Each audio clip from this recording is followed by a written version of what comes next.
नमस्कार, मैं अंकित स्वागत करता हूँ आप सभी का हमारे यूट्यूब चैनल ऑनलाइन प्रेप में। आज के इस क्लास में हम लोग पढ़ेंगे हिंदी व्याकरण। जो आज का हमारा टॉपिक होगा, जैसा कि आप लोग स्क्रीन पर देख रहे हैं, कारक। कारक आपके परीक्षा के पॉइंट ऑफ व्यू से मोस्ट इम्पॉर्टेंट है। तो आज के इस क्लास में हम लोग कारक को पढ़ेंगे कि कारक के कितने प्रकार हैं, कारक चिन्हों के माध्यम से कैसे हम कारक की पहचान कर सकते हैं, उसे हम लोग सहज ढंग से पढ़ेंगे और समझेंगे। तो आप लोग इस क्लास को अंत तक जरूर देखें।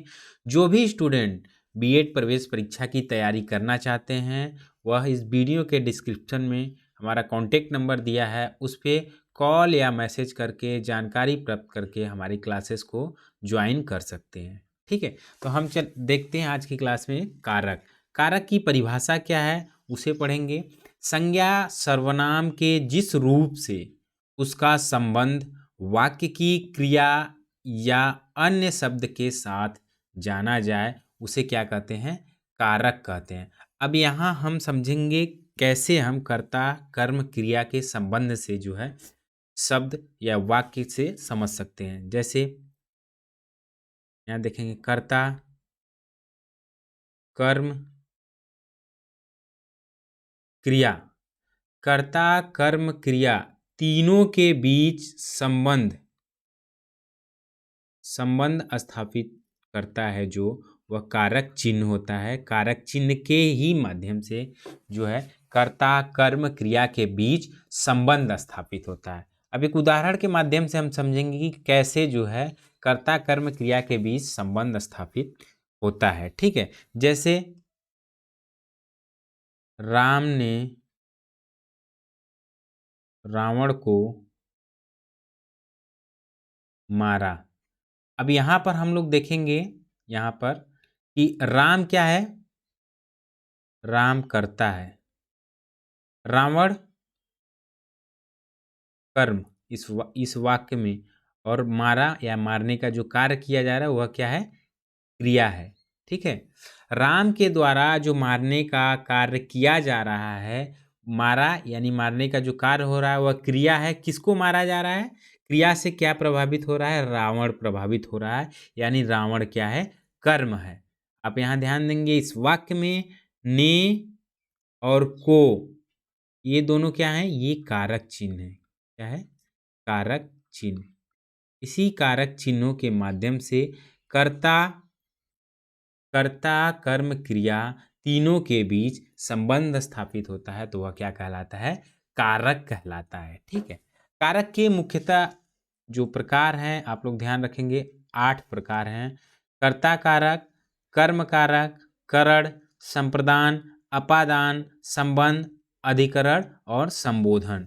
सभी कारकों को क्रम से हम लोग जो है पढ़ेंगे और समझेंगे कि कर्ता कारक क्या है, कैसे कर्ता कारक के चिन्हों के माध्यम से उस वाक्य को, उस उदाहरण को हम पहचान सकते हैं। कर्म का कारक क्या है, करण क्या है, उसे अब हम जो है पढ़ेंगे और समझेंगे। जैसा कि आप लोग देख रहे हैं यहाँ स्क्रीन पर कर्ता कारक, एक बार उसकी परिभाषा को देख लेंगे, उसके बाद उदाहरण के माध्यम से बहुत ही सहज ढंग से हम लोग समझेंगे।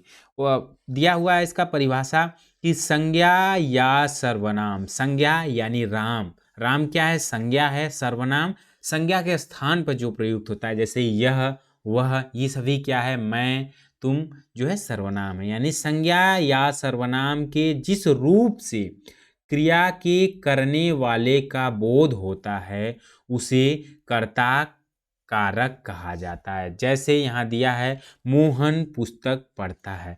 अब हम उदाहरण के माध्यम से जो है समझेंगे कर्ता कारक क्या है। ठीक है, तो आप लोग इसे ध्यान देंगे। कर्ता कारक में देखेंगे कि जो कर्ता कारक है वह क्रिया को संपन्न करता है, यानी क्रिया को संपन्न करने वाला। इसे भी आप ध्यान रखेंगे कि क्रिया को संपन्न करने वाला क्या कहलाता है? क्रिया को संपन्न करने वाला कर्ता कारक कहलाता है। जैसे अब इसी उदाहरण के माध्यम से हम लोग समझेंगे कि राम ने रावण को मारा। ठीक है, या अभी हमने देखा था मोहन पुस्तक पढ़ता है। यहाँ पर देखेंगे जो राम है इस वाक्य में, राम क्या है? राम कर्ता है। इसकी परिभाषा क्या है? क्रिया को संपन्न करने वाला। यानी राम जो है क्रिया को संपन्न कर रहा है। क्या कर रहा है? राम मारने का कार्य कर रहा है। किसको? रावण को। तो राम के द्वारा जो क्रिया संपन्न की जाती है वह कर्ता कारक होता है। जैसे यहाँ मोहन, मोहन पुस्तक पढ़ता है, यानी मोहन के द्वारा, पुस्तक क्या है? पुस्तक हमारा जो है यहाँ पे कर्म है, लेकिन इसकी परिभाषा क्या है कर्ता कारक की? कि क्रिया को संपन्न करने वाला। यानी पुस्तक को पढ़ने का कार्य कौन कर रहा है? पुस्तक को पढ़ने का कार्य जो है मोहन कर रहा है। मोहन क्या हुआ इस वाक्य में? मोहन जो है कर्ता कारक हुआ। अब आगे हम पढ़ेंगे, अगला देखेंगे जो है कि यहाँ पर जैसा कि आप लोग स्क्रीन पर देख रहे हैं, अगला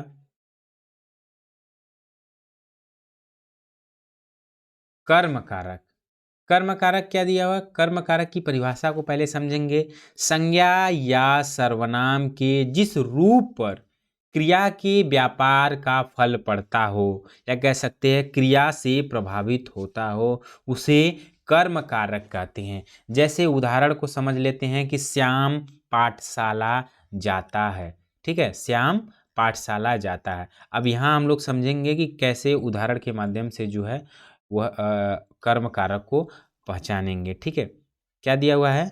श्याम पाठशाला जाता है। कर्म कारक क्या कहता है? क्रिया से प्रभावित होने वाला।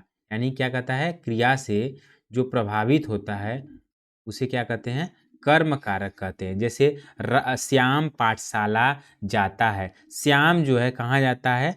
पाठशाला जाता है। जाने का काम जो है श्याम का, पाठशाला जाने का काम है। तो पाठशाला क्या है? कर्म है। यह कर्म जो है क्रिया से प्रभावित हो रहा है। यानी पाठशाला जो है वहाँ जब श्याम जा रहा है तब कहाँ? पाठशाला जा रहा है, तो यह क्रिया से प्रभावित होता है। जैसे एक और उदाहरण देख लेते हैं। जैसा अभी हमने देखा कि राम ने रावण को मारा। अब यहाँ देखेंगे, इस उदाहरण के माध्यम से भी समझेंगे कि कैसे कर्म कारक को हम लोग पहचान कर सकते हैं यदि परीक्षा में दिया हो। आप लोग ध्यान रखेंगे जो कारक चिन्ह है उस कारक चिन्हों के माध्यम से भी पहचान करेंगे। कर्ता ने, कर्ता में क्या है?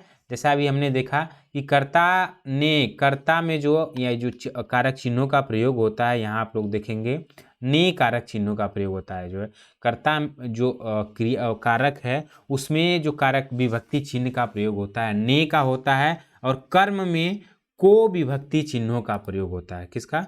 को विभक्ति चिन्ह का प्रयोग होता है। राम ने रावण को मारा। राम जो है रावण को मारने का कार्य कर रहा है। यानी रावण जो है किससे प्रभावित हो रहा है? इस क्रिया से प्रभावित हो रहा है। कैसे?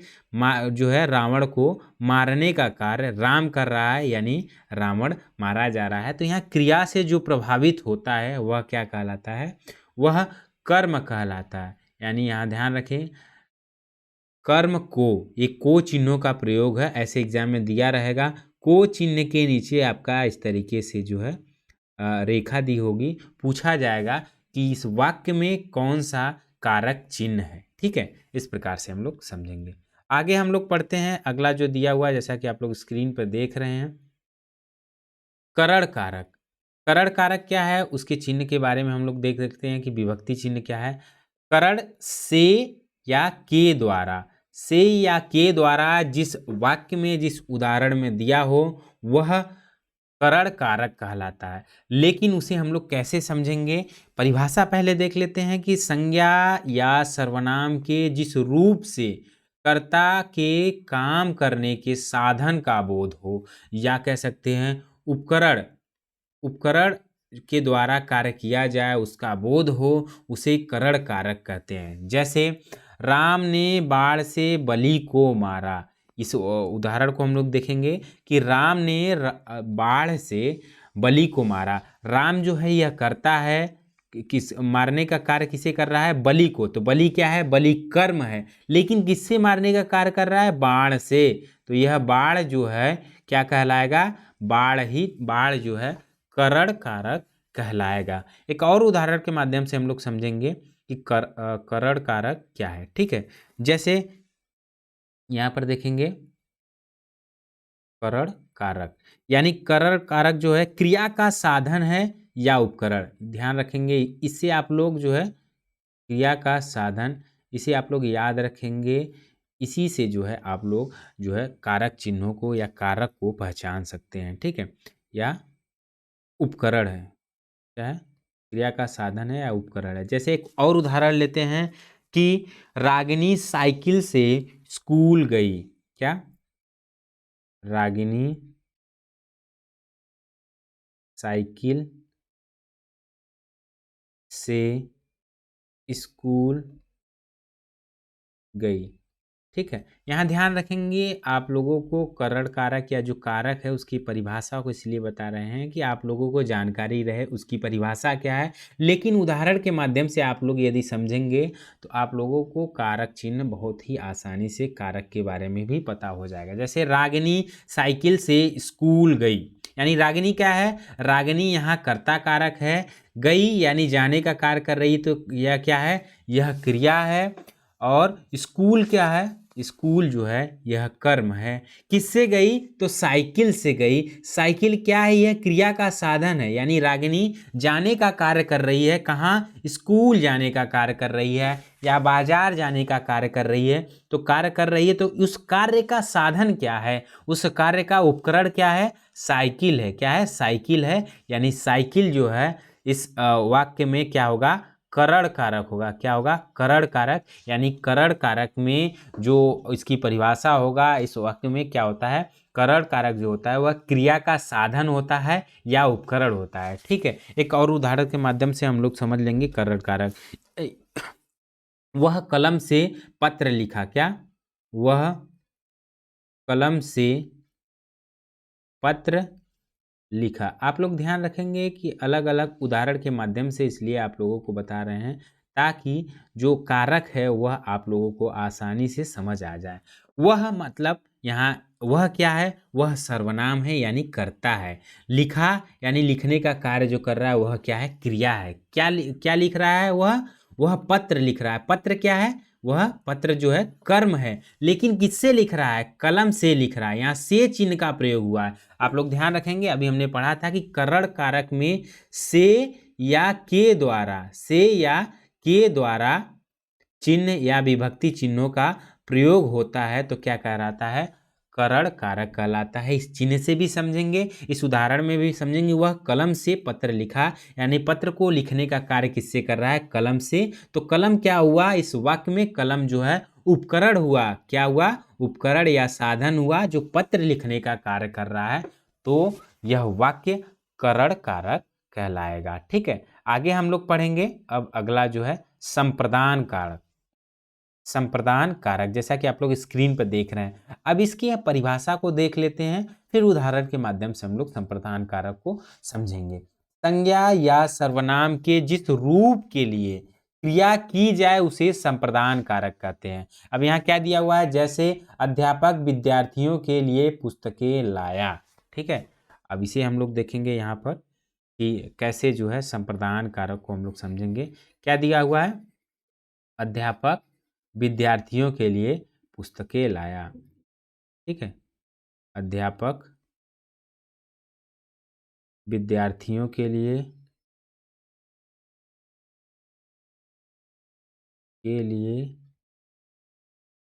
पुस्तकें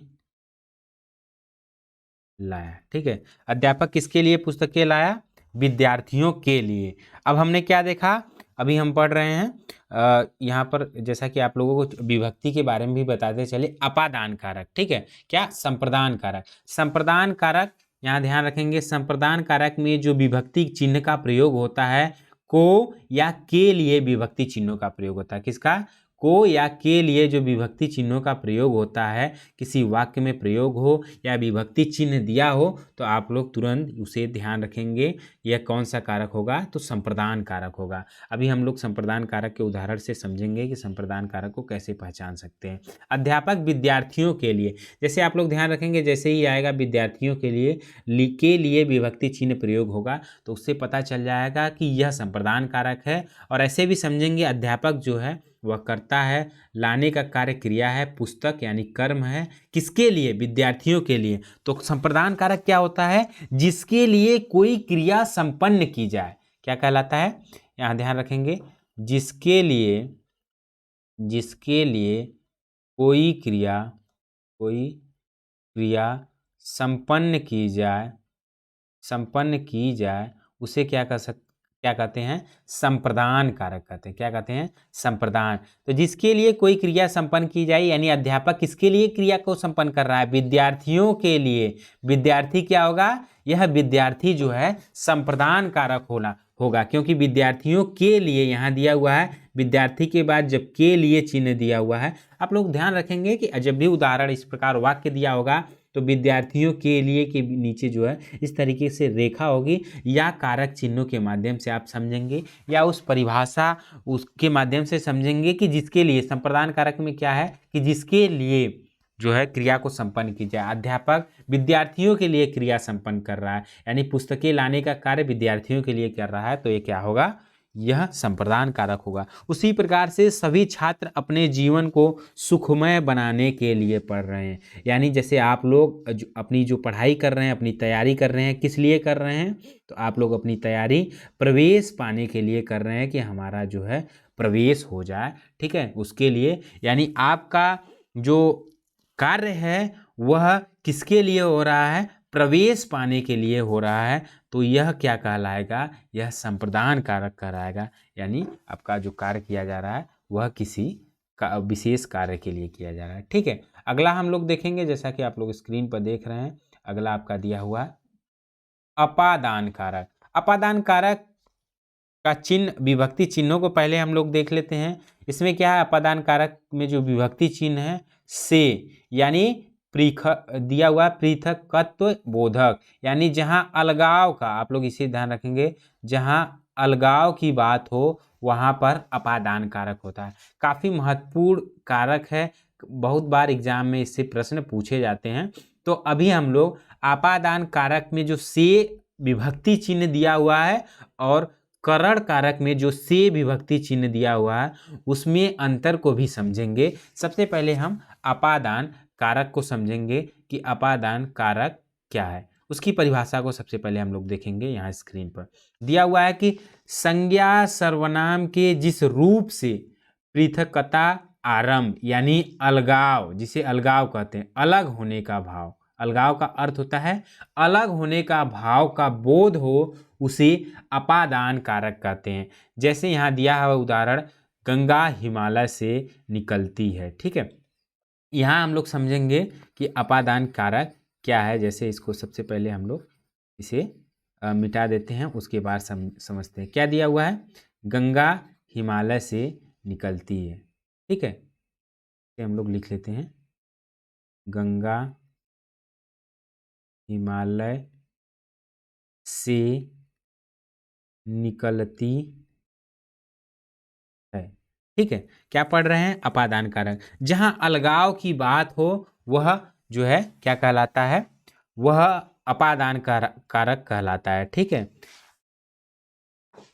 गंगा हिमालय से निकलती है, यानी गंगा कहाँ से निकलती है? हिमालय से निकलती है, यानी गंगा जो है हिमालय से अलग होती है। यहाँ अलग होने का भाव दिखा रहा है, और इस वाक्य में से कारक चिन्ह का प्रयोग है। तो से कारक चिन्ह जो है अपादान कारक जो है, अपादान कारक की विभक्ति चिन्ह है, ठीक है। एक और उदाहरण हम लोग देखते हैं, जैसे वृक्ष से पत्ते गिरते हैं, यानी क्या दिया है? वृक्ष से पत्ते गिरते हैं। क्या दिया हुआ है कि वृक्ष से पत्ते गिरते हैं। इसमें हम लोग देखेंगे यह क्या अपादान कारक कहता है कि यहाँ अलगाव यानी अलग होने का भाव का बोध होता है। वृक्ष से पत्ते जो गिरते हैं वह वृक्ष से पत्ते गिरते हैं, लेकिन पत्ता जब गिरता है तो वृक्ष से अलग हो जाता है। क्या होता है? वृक्ष से टूट के यह पत्ता अलग हो जाता है, यानी वृक्ष से अलग होने का भाव यहाँ है। यहाँ से विभक्ति चिन्ह का भी प्रयोग किया गया है। तो यह अपादान कारक होगा।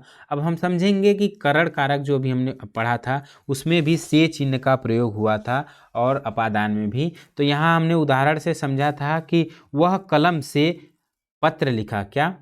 वह कलम से पत्र लिखा। अभी हमने पढ़ा इसे कि वह कलम से पत्र लिखा करण कारक में। तो यहाँ से इस वाक्य में भी से का विभक्ति चिन्ह का प्रयोग हुआ है। वृक्ष से पत्ते गिरते हैं, यहाँ भी से विभक्ति चिन्ह का प्रयोग हुआ है। लेकिन यहाँ अंतर को स्पष्ट हम समझेंगे कि इसमें अंतर है कि वृक्ष से पत्ते गिरते हैं यानी जहाँ अलग होने का, जिस वाक्य में अलग होने का बोध हो, जिस वाक्य में से विभक्ति चिन्ह का प्रयोग हो और उस वाक्य का अर्थ अलग होने का बोध कराता हो, वह अपादान कारक कहलाता है। क्या कहलाता है? वह अपादान कारक कहलाता है। लेकिन जिस वाक्य में से कारक चिन्ह का प्रयोग हो उसमें जो है क्रिया का साधन या उपकरण का अर्थ या बोध कराता हो वह वाक्य, तो वह क्या कहलाता है? वह करण कारक कहलाता है। जैसे इसमें क्या दिया हुआ है? इसमें दिया है कि वह कलम से पत्र लिखा, यानी इस वाक्य का अर्थ है कि वह जो है जो पत्र लिखने का कार्य कर रहा है वह कलम से कर रहा है। तो कलम क्या है? इस वाक्य में कलम जो है क्रिया का उपकरण या साधन माना गया है। लेकिन अपादान में जो क्रिया है उसमें हम देखेंगे कर्म जो है कर्ता से यानी वृक्ष से अलग होने का भाव दिखाता है। ठीक है, इस प्रकार हम लोग इसे देखेंगे, अपादान कारक को समझेंगे। ठीक है, समझ लिए। आगे हम लोग पढ़ेंगे अगला जो दिया हुआ है संबंध कारक। संबंध कारक की परिभाषा को देखेंगे। संज्ञा या सर्वनाम का जो रूप एक वस्तु या दूसरी वस्तु के साथ संबंध प्रकट करे उसे संबंध कारक कहते हैं। जैसा कि नाम से ही प्रतीत हो रहा है, जहां दो पदों में पारस्परिक संबंध हो। ये इसके परिभाषा भी यही कहा कि जहां दो पदों में पारस्परिक यानी एक दूसरे से संबंध हो, वह क्या कहलाता है? वह संबंधवाचक कारक कहलाता है। ठीक है, संबंध कारक कहलाता है। जैसे इसका दिया हुआ है कि यह मोहन का घर है, यानी इसमें क्या दिखा रहा है? यह मोहन का घर है, यह घर जो है मोहन का, तो इसमें संबंध दिखा रहा है। एक और उदाहरण के माध्यम से हम लोग समझेंगे कि संबंध कारक क्या है। ठीक है, तो सबसे पहले हम इसको मिटा देते हैं, फिर हम लोग समझते हैं जो है उदाहरण के माध्यम से। ठीक है, संबंध कारक जहां दो पारस्परिक संबंध हो।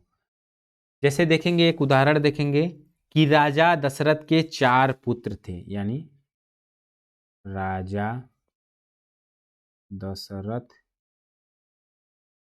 के 4 पुत्र थे। यहाँ ध्यान रखेंगे राजा दशरथ के 4 पुत्र थे, यानी इसके विभक्ति चिन्हों को भी देख लेते हैं कि संबंध जो है कारक है उसका विभक्ति चिन्ह क्या है।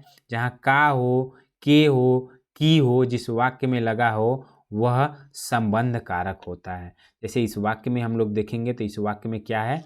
यहाँ पर के विभक्ति चिन्ह का प्रयोग हुआ है। जैसा कि आप लोग देख रहे हैं कि के विभक्ति चिन्ह का यहाँ प्रयोग हुआ है इस वाक्य में, तो यह वाक्य जो है संबंध कारक कहलाएगा। लेकिन यहाँ देखेंगे राजा दशरथ के 4 पुत्र हैं, उनके 4 पुत्र का संबंध किससे है? राजा दशरथ से है। तो इस वाक्य में क्या होगा? संबंध कारक होगा। इसीलिए हम लोग जो है इस उदाहरण के माध्यम से संबंध कारक को की पहचान कर सकते हैं। ठीक है, अगला हम लोग देख सकते हैं स्क्रीन पर, जैसा कि दिया हुआ है क्या? अधिकरण कारक। अधिकरण में क्या दिया है कि संज्ञा या सर्वनाम के जिस रूप से क्रिया के आधार का बोध हो। आधार यानी आप लोग ध्यान रखेंगे, आधार में आपका हो जाएगा क्या क्या होगा? स्थान, स्थान हो जाएगा। फिर उसके बाद आपका हो जाएगा समय जो है इसका बोध हो। क्रिया के आधार यानी स्थान, समय या अवसर का बोध कराए वह अधिकरण कारक कहलाता है। जैसे उदाहरण यहाँ दिया है, वीर सैनिक युद्ध भूमि में मारा गया। क्या यहाँ आपका दिया हुआ है? अगला हम लोग देख लेते हैं कि छात्र कमरे में पढ़ रहे हैं, या यहाँ दिया है वीर सैनिक युद्ध में मारा गया। इसके विभक्ति चिन्ह में क्या होगा? अधिकरण में जहाँ में और पर विभक्ति चिन्हों का प्रयोग हो वह अधिकरण कारक कहलाता है। तो इस वाक्य में भूमि में मारा गया, वीर सैनिक कहाँ मारा गया? भूमि यानी स्थान दिया हुआ युद्ध भूमि में, क्या दिया हुआ, कौन सा स्थान, युद्ध भूमि में मारा गया, में विभक्ति चिन्ह का प्रयोग हुआ है, तो वह क्या कहलाएगा, वह जो है कहलाएगा आपका अधिकरण कारक कहलाएगा। ठीक है, अगला हम उदाहरण के माध्यम से समझेंगे अधिकरण कारक क्या है। एक और उदाहरण के माध्यम से समझेंगे तो आसानी से हमें चीज़ें समझ में आ जाएगी। जैसे छात्र कमरे में पढ़ रहे हैं या हमारी सभी पुस्तक मेज पे है, इसे हम समझते हैं कि हमारी सभी पुस्तक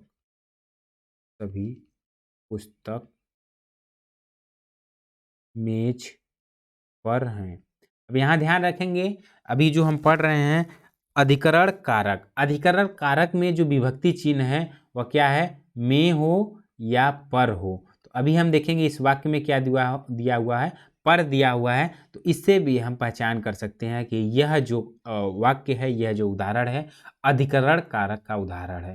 यानी हमारी सभी पुस्तक कहाँ है, मेज पर है, यानी मेज पर यह पुस्तक पड़ी हुई है, तो पर विभक्ति चिन्हों से हम अधिकरण कारक की पहचान कर सकते हैं। ठीक है, अगला हम देखेंगे और अंतिम कारक को पढ़ेंगे जो दिया हुआ है संबोधन कारक। यानी संबोधन यानी नाम से ही पता चलता है संबोधित करने के लिए, संज्ञा का जो रूप चेतावनी या किसी को पुकारने के लिए प्रयोग हो, संबोधित करने के लिए जिस जो पुकारने का सूचक या सूचक शब्दों का जो प्रयोग हम करते हैं वह संबोधन कारक कहलाता है। ठीक है, जैसे दिया हुआ है संबोधन कारक में क्या चिन्ह है, चिन्ह को देख लेते हैं, विभक्ति चिन्ह, जैसे हे, अरे, रे आदि ऐसे जो संबोधन विभक्ति चिन्ह का प्रयोग किया जाता है वह संबोधन कारक कहलाता है। जैसे उदाहरण दिया हुआ है हे ईश्वर, यानी हमारी रक्षा करो, यानी यहाँ पर हम जो है ईश्वर को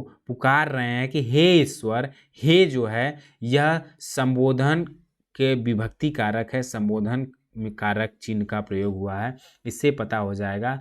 यदि और इससे भी हम लोग इसकी जो है कि समझ सकते हैं संबोधन कारक को, कि पुकारने के लिए जब किसी कारक चिन्हों का या प्रयोग करते हैं तो वह संबोधन कारक कहलाता है।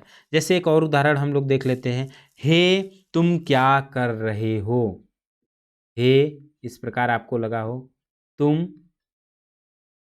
क्या कर रहे हो, इस वाक्य में हम लोग देखेंगे हे कारक चिन्ह का प्रयोग हुआ है, तो यह क्या कहलाएगा, संबोधन कारक चिन्ह, संबोधन कारक कहलाएगा। तो आज के लिए इतना ही। हम उम्मीद करते हैं कि आप सभी लोगों को कारक समझ में आया होगा कि कारक के कितने प्रकार हैं। बता देते हैं, कारक के मुख्यतः 8 प्रकार है। जैसे एक बार और बता देते हैं, कर्ता, कर्ता का जो विभक्ति चिन्ह है ने, कर्म का जो विभक्ति चिन्ह है को, करण का विभक्ति चिन्ह से, के द्वारा, संप्रदान कारक का जो विभक्ति चिन्ह है, यहाँ आप लोग ध्यान रखेंगे संप्रदान कारक होगा, न होगा, इसका को के लिए है, अपादान का होगा, से यानी अलग होने का भाव दर्शाता हो, संबंध का के, की, रे आदि होता है, अधिकरण का कारक विभक्ति चिन्ह में और पर, और संबोधन का हे और अरे। तो इसे आप लोग जो कारक है और कारक का जो विभक्ति चिन्ह है उसे भी याद रखेंगे। एग्जाम में वाक्य या उदाहरण के माध्यम से भी पूछा जाता है, या ऑप्शन में जो है विभक्ति चिन्हों के माध्यम से भी पूछा जाता है कि को के लिए कौन सा कारक है, यानी संप्रदान कारक है। इस प्रकार से अभी इसका अभ्यास प्रश्न भी हम लोग करेंगे, तो वहाँ समझेंगे कि कैसे परीक्षा में प्रश्न पूछे जाते हैं। तो उम्मीद करते हैं कि आप सभी लोगों को कारक और जो है समझ में आ गया होगा। फिर मिलते हैं अगले क्लास में अगले नए टॉपिक को लेकर, तब तक के लिए नमस्कार।